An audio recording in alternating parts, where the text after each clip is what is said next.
Hi guys, just ఇందాకే మ్యాక్సిన్ movie complete చేశా. ఇది 2022లో వచ్చిన ఎక్స్ అండ్ అదే ఇయర్ ఎండింగ్లో వచ్చిన పిఎల్ మూవీకి సీక్వెల్. ఇది ఎక్స్ ఫ్రాంచైజీలో థర్డ్ మూవీ అనుకోవచ్చు. ఈ మూవీ చూడాలంటే డెఫినెట్గా ఎక్స్ అండ్ పిఎల్ మూవీ చూడాల్సిందే. బేసిక్గా ఎక్స్ మూవీలో ఉన్న ఓల్డ్ ఉమెన్ యంగ్ ఏజ్లో ఉన్నప్పటి స్టోరీని పిఎల్ మూవీగా తీశారు. అండ్ ఎక్స్ మూవీ ఎండింగ్లో అందరూ చనిపోతారు, మన మెయిన్ యాక్ట్రెస్ మాత్రమే బ్రతుకుంటుంది. తన లైఫ్లో నెక్స్ట్ ఏం జరిగింది అనేది ఈ మ్యాక్సిన్ మూవీ బేసిక్ స్టోరీ. ఈ మూవీ ప్లాట్ అండ్ రివ్యూ తెలుసుకునే ముందు మన ఛానల్కి కొత్తగా వచ్చుంటే కొంచెం సబ్స్క్రైబ్ చేయండి భయ్యా. ఇలాంటి మరెన్నో రివ్యూస్ చేస్తాను, కొంచెం మోటివేషన్గా ఉంటుంది, ప్లీజ్ సబ్స్క్రైబ్ చేయండి. సో సింపుల్గా ఈ మ్యాక్సిన్ మూవీ ప్లాట్ ఏంటంటే, ఎక్స్ మూవీ ఎండింగ్లో ఆ ఓల్డ్ వైఫ్ అండ్ హస్బెండ్ని చంపి మన హీరోయిన్ లాస్ ఏంజలస్కి వెళ్ళిపోతుంది.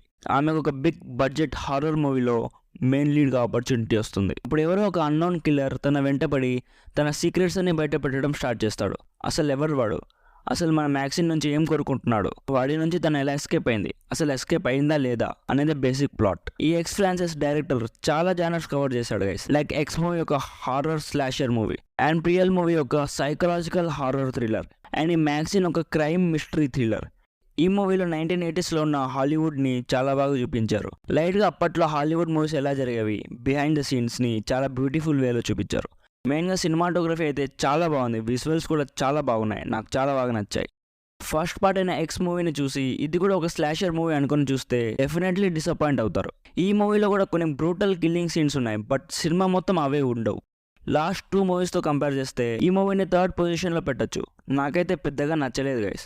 లాస్ట్ 2 మూవీస్ చాలా బాగా నచ్చాయి కాబట్టి ఈ మూవీ కూడా బాగుంటుందని చూశాను, బట్ నిజంగా బాగాలేదు గైస్. స్టోరీ అండ్ ప్రొసీడింగ్స్ అస్సలు బాగాలేవు. ఈ మూవీలో చాలా ప్రిడిక్టబుల్ సీన్స్ ఉంటాయి, నెక్స్ట్ ఏం జరుగుతుంది అన్నది ఈజీగా గెస్ చేస్తాం. మూవీ సెట్టింగ్ అండ్ టేకింగ్ చాలా బాగుంది, బట్ సస్పెన్స్ బిల్డింగ్ మాత్రం చాలా వీక్ అనిపించింది. Just X franchise movies fan అయితే జస్ట్ ఒక్కసారి ట్రై చేయొచ్చు. ఎలాగో ఇంట్లోనే కాబట్టి టైంపాస్ కోసం ఒకసారి ట్రై చేయొచ్చు. నా సైడ్ నుంచి అయితే రికమెండెడ్ 50%. ఈ మూవీని మీ ఫ్యామిలీతో అస్సలు చూడకండి, అడల్ట్ సీన్స్ చాలా ఉన్నాయి. ప్రెసెంట్ ఇండియాలో స్ట్రీమ్ అవ్వట్లేదు, ఇంటర్నెట్లో వెతికితే ఈజీగా దొరికేస్తుంది. తెలుగులో ప్రెసెంట్ అవైలబుల్గా లేదు. ఫ్యూచర్లో ఎక్స్ మూవీ వచ్చినట్లే ఈ మూవీని కూడా డబ్ చేయొచ్చు. సో ఇది మన రివ్యూ. వీడియో నచ్చితే లైక్ చేసి మన ఛానల్ని సబ్స్క్రైబ్ చేయండి. Thank you so much for watching. Bye bye. జై హింద్.